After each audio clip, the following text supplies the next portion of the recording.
my name is Monica Kretschmer, and I'm the founder and CEO of the Universal Women's Network, Women of Inspiration Awards, and this is the Woman Driving Change panel.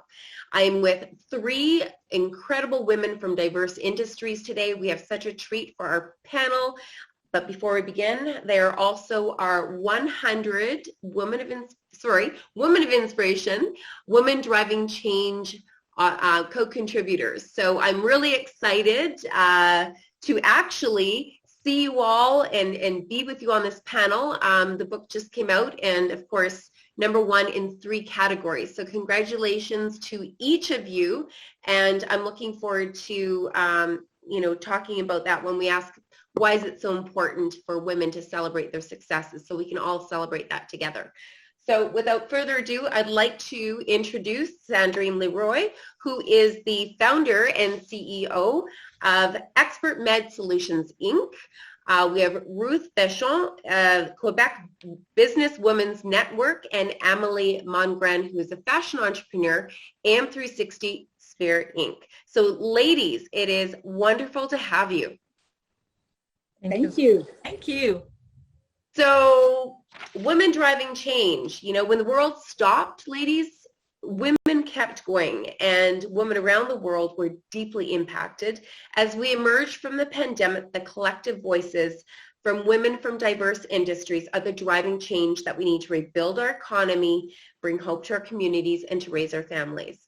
And so we've prepared some really great questions for our panel today that cover the areas of worth, leadership, allyship, and of course, work-life balance. So let's start the panel off today, Sandrine. As we just talked about, celebrating successes is so important. And, women seen, heard, and valued. Why is recognizing the achievements of women so critical?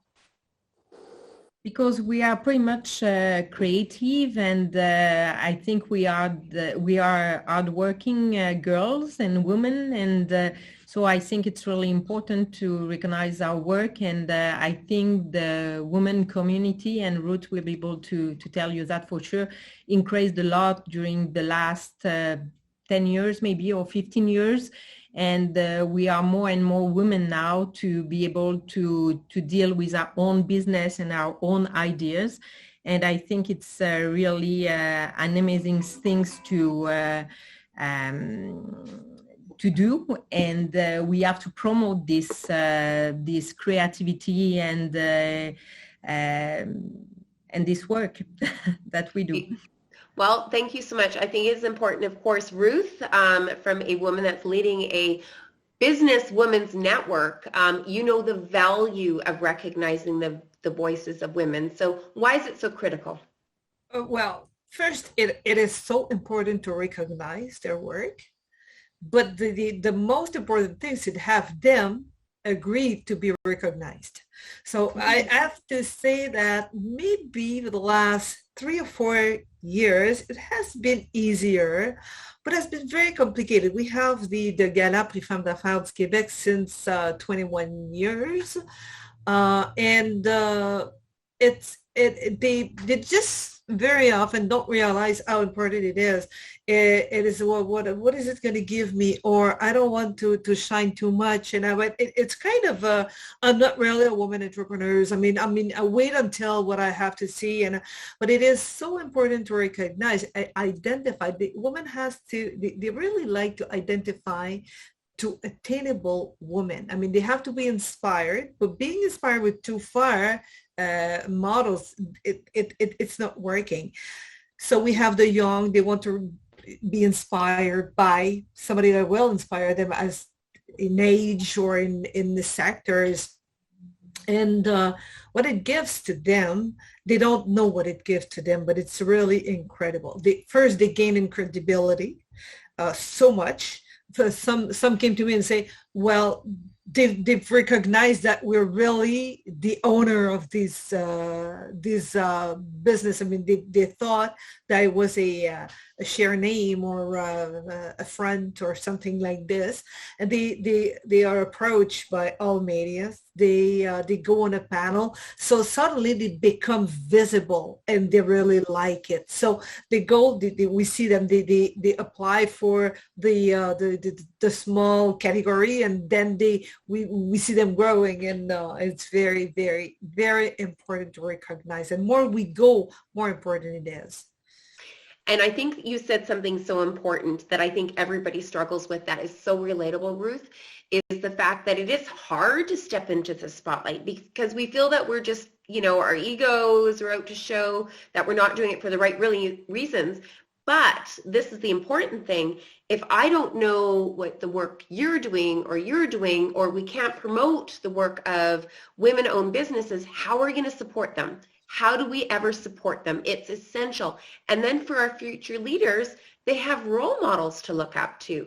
So I think that the more we can talk about it and, shine the light on the everyday heroes that are doing work, the more that will encourage other women that it's okay to step into the spotlight. It's actually required because it does pave the path for all the other leaders and helps you get the credibility and visibility that you need for your business. Mm-hmm. Emily, so why is it so important in your eyes for women to be recognized? Well, I'm going to share a story. So I was one of those women that did not need recognition. I carved my path and I was doing my thing until I realized I was in a man's world. And I was becoming a man myself, and my femininity side was so out of touch. And I realized, am I that person? Like, who else is like me and working and building their business and pushing forward? But I didn't think that I needed to show who I was or getting recognition. I was doing what I needed to do to just go out in the world. Until I saw a few speakers and saying, wow, there's different ways of looking at things. And I was a plotting woman because I was the type that, I've got my guys, I don't need my girlfriend. And, you get really hardened up until you realize that, I'm very different from a man. And I need that girlfriend or that business entrepreneur female that will get every aspect. First line is being entrepreneur. It's good to exchange, but if you are a female entrepreneur, then you deeply connect. And that's where I think it's really important to shine and get people to realize that they should shine like that. And the day that I understood that, that's how I got into digging further. Who else is out there? Who are those women? Where can I get them to shine, or I get to shine? And I've decided it's okay that I shine. It's okay because I do have my 25 years of experience and I own this and nobody can take that away from me. So pretty much that. It's very paradoxical because we're in business, we have something to sell. But the most important thing to sell is ourselves. Your story reminds me, I was on the nomination for the Mercuriade, which is one of the huge contests here in Quebec. And I was in nomination, and my somebody at the office, when in communications, says, well, we have to promote your nomination. I says, oh, no, I don't need it. She said, wow, you try to promote all the women, you made it your life about, and you don't want me to do that. I says, well, unless you don't bring all the members with me on the board, on the social media, I don't go. She says, okay, we're going to go. And I got more than 80,000 hits. So I said, what kind of promotion can I pay me that's going to give me that opportunity? Never. And then I realized that I was preaching, but I wasn't doing what I was preaching. And I said, okay, I understood. Yeah. Powerful, but it's true. The more that we can step out into the spotlight as a leader, it just gives everybody else permission to do the same. And I think that actually is a nice segue into my next question, is about leadership. So according to leadership surveys, 67% of women learn from other women. I think it's a little bit more, ladies, if you agree. It's more like 98%. But what, Sandrine, what is the most valuable lesson that you've learned from another woman in your career? Oh, that's a good question. I think all the time we have to accommodate to the changes, and the person with who you are, or with the person you meet. I mean, I think it's the way to be able to do that. And I don't think we have a specific recipe on that. It's just to accommodate to the changes. That's what it is for my part. Maybe I'm wrong, but being nimble is really important. And when I see other women pivoting, and I can relate to it, right? So I think that is a really exceptional leadership trait, is just learning how other leaders pivot. And I think during COVID, we've had so many amazing examples where women have just, glasses half full and overflowing, because they've just haven't stopped. They're innovating, they're going. So thank you very much, Sandrine. Yourself, Ruth. Well, here, I mean, we have a lot of examples here, because we have supporting group for 30 years now. We call Cellule d'Entraide. And some women are members since the beginning, because this is so important to belong to that kind of group. For myself, I moved in Montreal. I was living in a suburb, which is about 4 hours from Montreal. And I was quite honored very often. I was been nominated Woman of the Year twice before I came here. So I knew everybody in my community. So I moved here. I didn't know anybody. I was a member of RFAQ since the beginning. And I said, okay, what am I going to do? I just moved in Montreal. I don't know anybody. So I switched, and I go in a spring group like this. And I mean, it was like, it reveals the whole difference that a group can make. It was 20 few years ago. And I met my banker, I met my accountant, I met my lawyers, and I got so many friends. And suddenly I didn't feel like I was being alone here. So I was like, it saved my life. And when I compare that to an advisory board, women entrepreneurs, they don't tend to go with a board because they feel like they're losing power. But being in that kind of group, it's like having good advice all the time in different path. I mean, it's very, very, very powerful. And I think what I was saying as well is very small pay for the pay that I got from that. It was very, very, and it's still going so well. So it was a good lesson for me, because I thought that moving here, I would be okay by myself.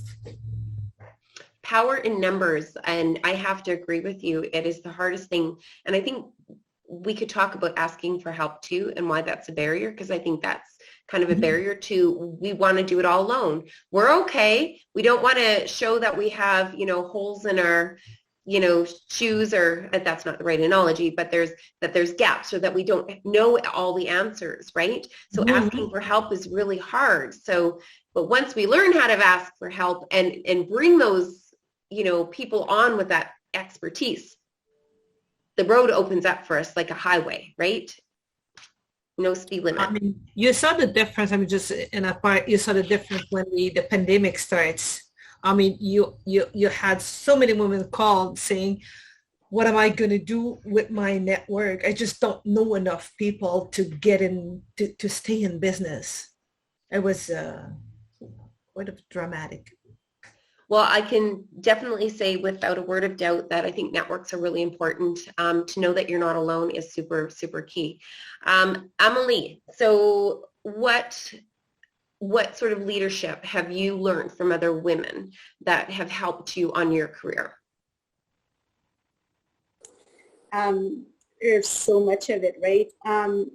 So I'll track back to a young age. And it is my aunt who is a missionary. And she was a missionary in Haiti for 30 years. And she's a nun, right? A missionary, right? And so I always looked up to Aunt Cecile that went to Haiti and take care of those little Haitians and so forth. So it was in the back of my mind. And then I went abroad in China and everything. And often people would say, oh, you're just like Aunt Cecile. She's a mission, like you're on a mission. And I was telling them, I said, hey, I'm doing business. I'm not on a mission. This is a life that I'm devoting and everything. About 5 years ago, I came and I went to visit my aunt here in Montreal in the their house, community. 80 years old, right? And they're all 80 years old, but they're running their houses like entrepreneurs that you would never believe. I was amazed. There's one that is doing the finance. The other one is taking care of the sick nuns. The other one is the new nuns coming in from Africa. And they are running their house. It's a business at the end of the day, right? Making profit or not, it's a business. And I got so inspired by them. And I said, wow. And then they taught me how that it all began. So they were the first one, and that's in 1920s, right? And they were pioneers, and they went across the world, and they had to open missions, right? And I was just like, wow, this is insane. And nobody knows those stories. Well, nobody knows. There's not a lot. And I thought that was so unique. And to me, I got really inspired by that. And I was just like, whoa, there's so many stories that we're not aware of, because at the end, it was the priests that were on the front line, you know, and then you had all of those nuns and everything. So that to me is very striking. And whenever people are asking me, that was really a long, like a 40-year journey of seeing my aunt doing that without understanding until 5 years ago, when I really understood what it was to be a missionary and a nun, and what they are doing. So definitely that. And then just to add to that, for me, the pandemic really got me. I was coming back for visiting my son for 3 weeks, got back stuck here. The border were closed, and I had to pivot also my business. I had to make a drastic decision. It was really hard, and I was not fitting in Montreal because everything was closed down. It was hard. And I cannot not say it, but the day that Sandrine called me up, because our sons are friends, and say, hey, I know you work in China. Here's my idea. What do you think that we start a line of product? And I said, yes, go. And we jumped into business together. We trusted each other. We clicked. And you tell me, like, you know, it's like we've been knowing each other for the last 20 years, but it's not even been a year right now. And I think this is amazing, and this is right on the dot. Finally, we have to grab all the opportunities, and so you never know when, but you have to all the time to be on the spot to be sure that you won't miss anything. That is, I love that. And I you know what, I've had, you know, other women share stories where women are resourceful and innovative, and you put those collective minds together and it doesn't take long. It's like magic. Sparks happen and business happens. So I love that leadership that women bring to the table. And when you have the right people in place, anything is possible. So love to hear that story. Ladies, I would also love to ask you about your definition of success. So, you know, how do you define success, Sandrine? Be independent, because even if you can trust people, you need to have your own path to go. Hardworking, it's I think the most important, because nothing happens if you don't work a lot.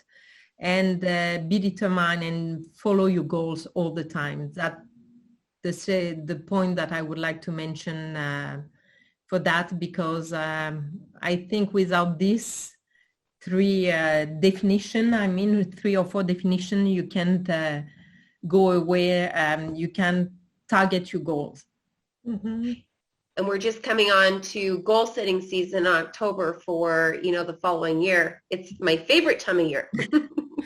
Thank you. And Ruth, what is your definition of success? And I'd actually like to even expand that to what sacrifices have you had to make to achieve it? Well, I'm not really a too much sacrifice person. For me, it's a combination of two words, happiness and freedom. And every day it's kind of a ritual that I do. When I go to bed at night, I always tell myself, I am so proud of my day. And when I get up the next day, I say, what I'm going to do today, I'm lucky because it's exactly what I want to do. And I can say, as probably Amélie and Sandrine, work hard, very hard, long hours, and I scarcely see my husband during the week. But at Friday night, 5 o'clock, when I sit at home with the apéro, I always say there's no other place where I want to be. For me, it's really my definition of success. Beautiful. So I will ask you all what it means to have it all. So if you want to think about that question, but first, Amélie, your definition of success. Oh, Kathy. For me, a definition of success is being good with myself and loving myself and knowing that I'm not looking for something else. Okay? For many years, you search, and for me, success is, I'm doing what I love, what I'm passionate about. And also, I know when it's enough. Mm-hmm. Knowing when it's enough, I know also. And I'm good with that. Looking to have, there's a path of, yes, growth. And I'm all about growth, and I don't mind growth things. But it's not a question of, oh, I need to go up that ladder again, and I need to have this other ladder, and then that other step. And once you're on the top, oh, I need more. It's like, no, I'm at the level in my life that I think I'm successful because I feel I'm full. I'm good. And I think that for me, it's a key of success. And then there's many other things that you want. There's new goals coming in, So it's always turning, right? So success is evolving all the time. So what was success 10 years ago? Today, my success is a bit different, right? Sandrine, do you think you could have it all? I think it's patient. When I heard Ruth and Amélie, I think it's we love what we do, and that the success for me. We are okay with ourselves. We are good, like Amélie said, and I think it's because we are passionate. That's my definition of success. If you don't believe, if you are not happy about what you do, stop everything, because you won't touch your goals. It's you need to believe, and you need to be yourself and happy about what you do. It's a success to be happy. Yeah? Exactly. That's exactly what it is. Yeah. So having it all, there's so many young leaders out there, and that women have to have it all. Do you really think that do you have to have it all, Ruth? What does it mean to have it all? That's a good question. That's what I want to ask. What does it mean? For me, I have what I want to have. Exactly. What I can offer me is what I have. I'm not dreaming of what I can't get. So for me, I got enough because I create my needs. and I'm like Emily. Obviously, we always want a bit more, but as we grow up in the ladder, that's a result of. But I don't feel that I'm missing some. The only thing that I miss, I like so many things. I would like to be everywhere in the same time. I could be 10 Ruth, I would be very happy. But I have to live with only one. Yeah.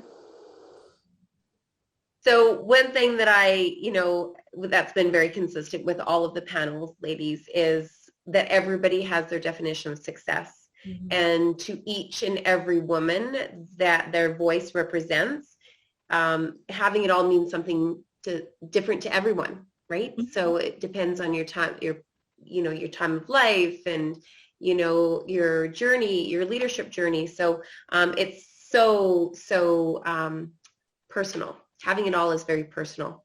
And I think that the more that we can invite and have these conversations and different perspectives, the more it gives other women permission that it's okay to, have it all, but not have it all the same as the person sitting next to us, right? And I think that's the permission that we need to enable us, other women to do a step into what is your definition of success? What is your definition of having it all, and that be okay?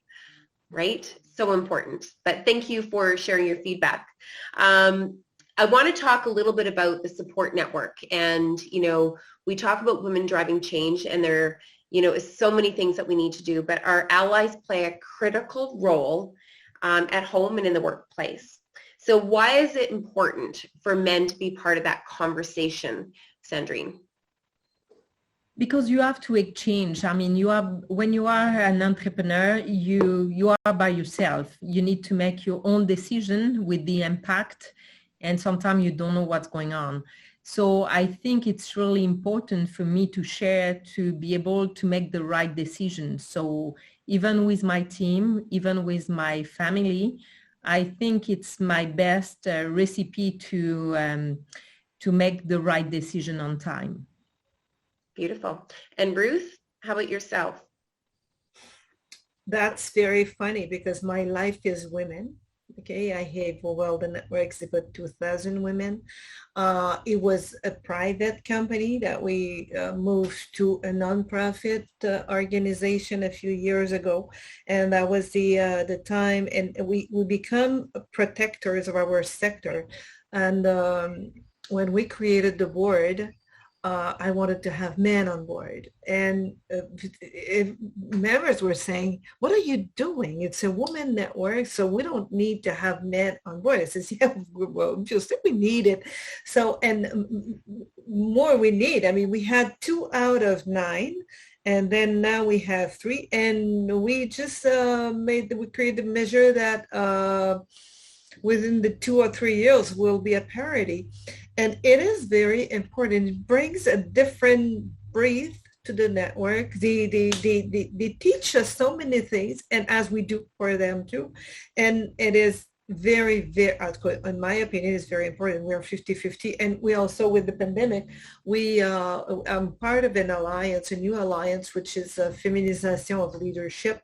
And it joined more than 100 high-level CEO. The CEO is high level enough.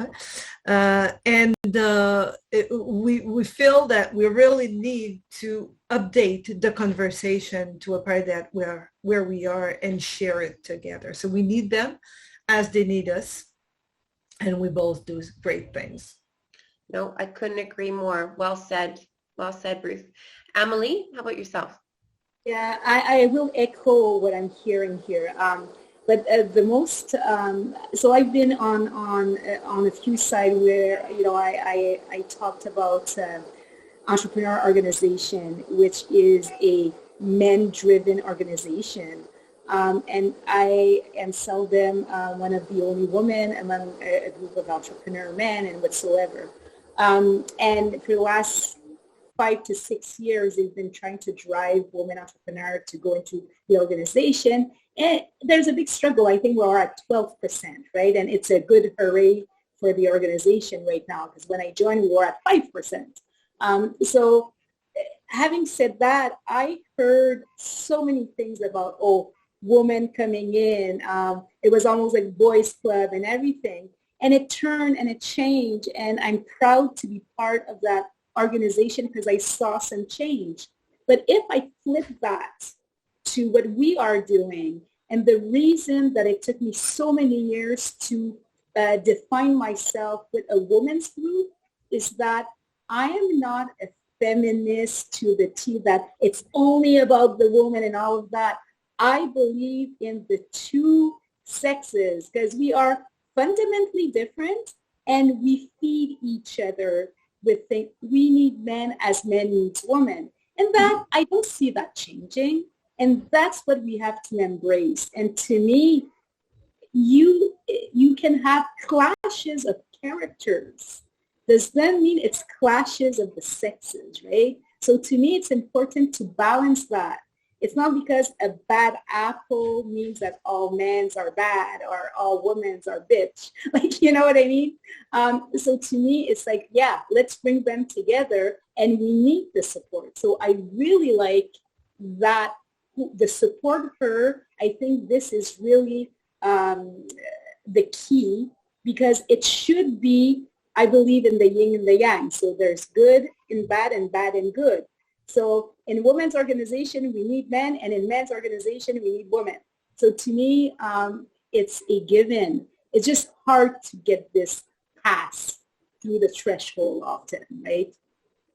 Well, I think that's a great conversation to have, and I hope that the panels will be shared, and I know they will be shared with our supporters because they're dying to help. They really, really want to help support women. They have daughters, they have spouses, they have moms, they have, some sort of female representation in their lives that they want to succeed. So I'm really excited for that conversation to grow. Now, as we wrap up the Women Driving Change panel, there is a really important question. I always believe that we should take some action. And I know that in each one of your industries, there's something really important that you each can contribute to driving that, to break that glass ceiling, or I like to call it a brick ceiling. So what opportunities are there to drive change in your industry, Sandrine? Can I use my joker or?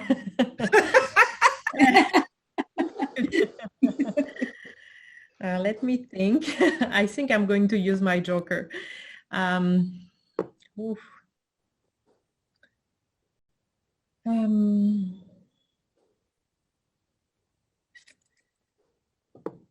Good question. I think, Sandrine, judging from what you do already, you have a law background and you're doing an industry where you're dealing in the transportation. I think the people, the product, and the services that you're doing touches so many different areas in the medical industry. Having a female voice driving that is incredible. There's a lot of male-dominated industries within the industries that you're in right now. So I think that's super critical.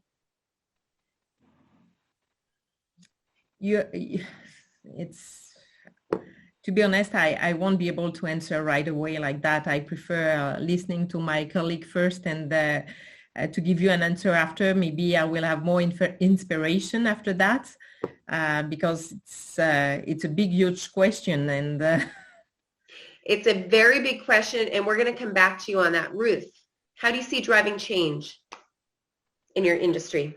What would you like to do? I have to say that we started the pandemic with a team of 8, and we're about 20.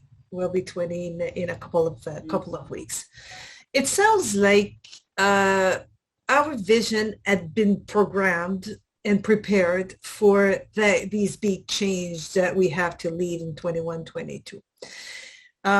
we are, for the one that don't know what we are doing, we are access to market for women. So we knock on doors of a large corporation and we match them. So we will continue to emphasize the importance of making room for so-called minority businesses that includes women in the supply chain of large company. This is so important because we have to know that we just represent 1% of their buying. So 1%, I mean, it's not doing favoritism that say we have to do something because that part is not as good as we will expect that it would be. So we will lead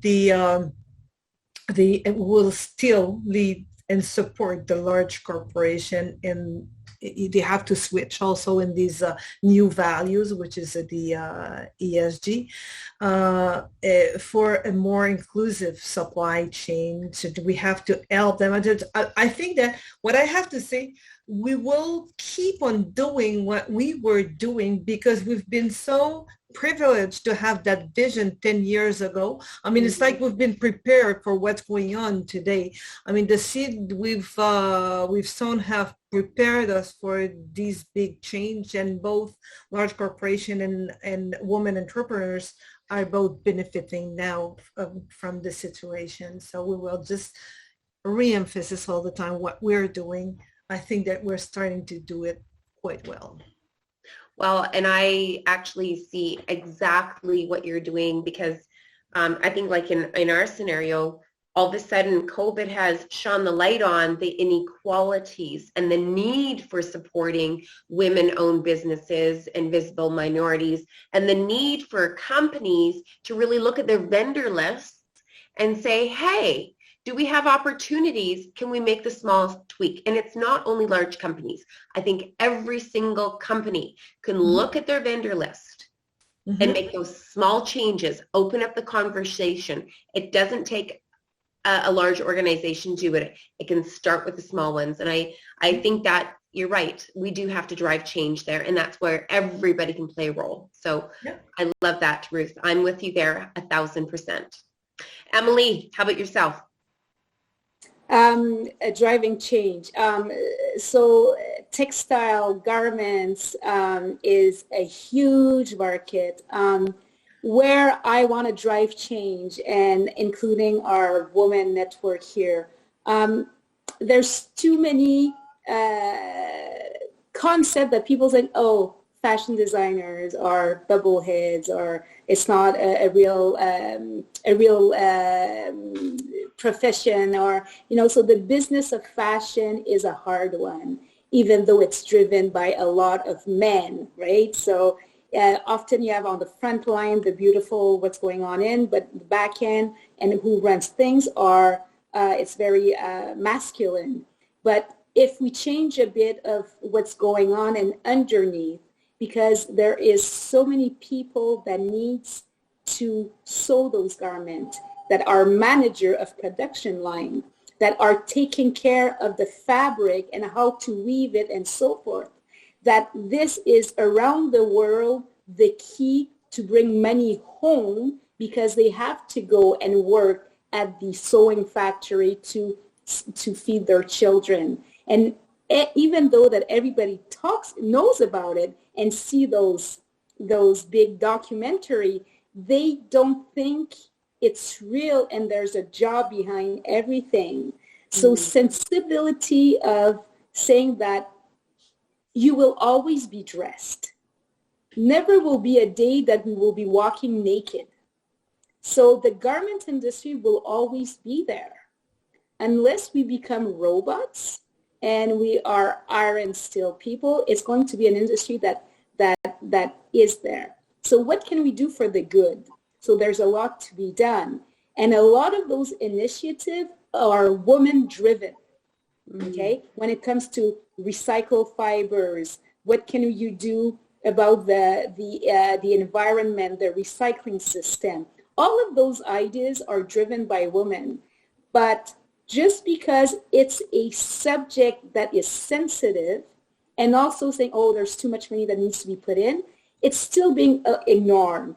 So I am hoping within the next 5 years that this will start changing. And if I can be a pioneer in my own, when I say pioneer, not because it's out there, it's all there, but where I am around me and saying, okay, why don't we push this initiative to the next level?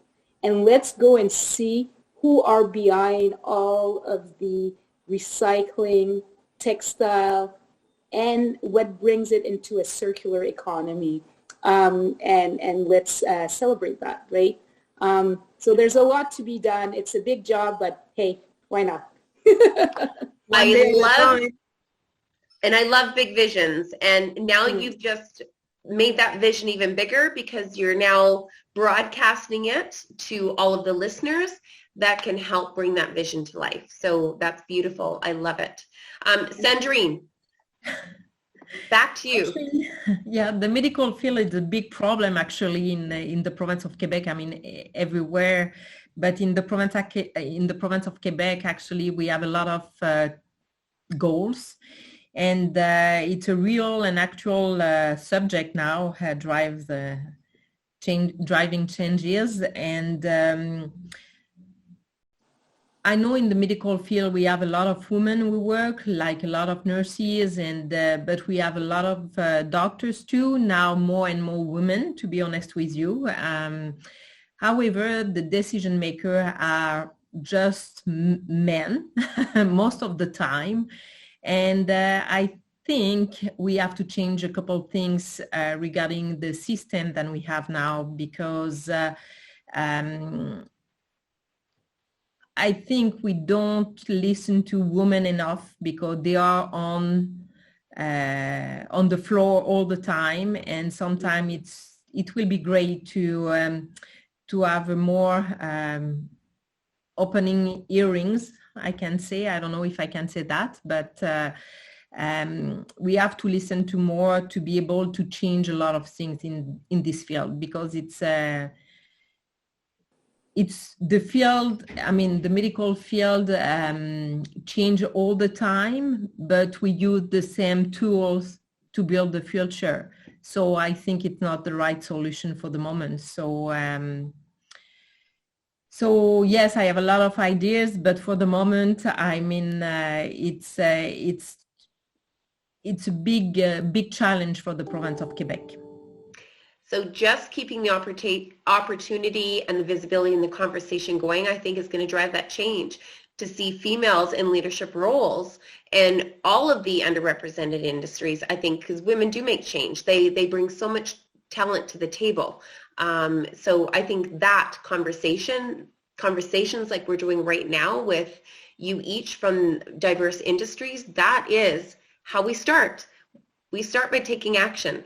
And by keeping that action going, we keep talking about it. But I want to say thank you for each of you for joining us today and offering your shared perspective.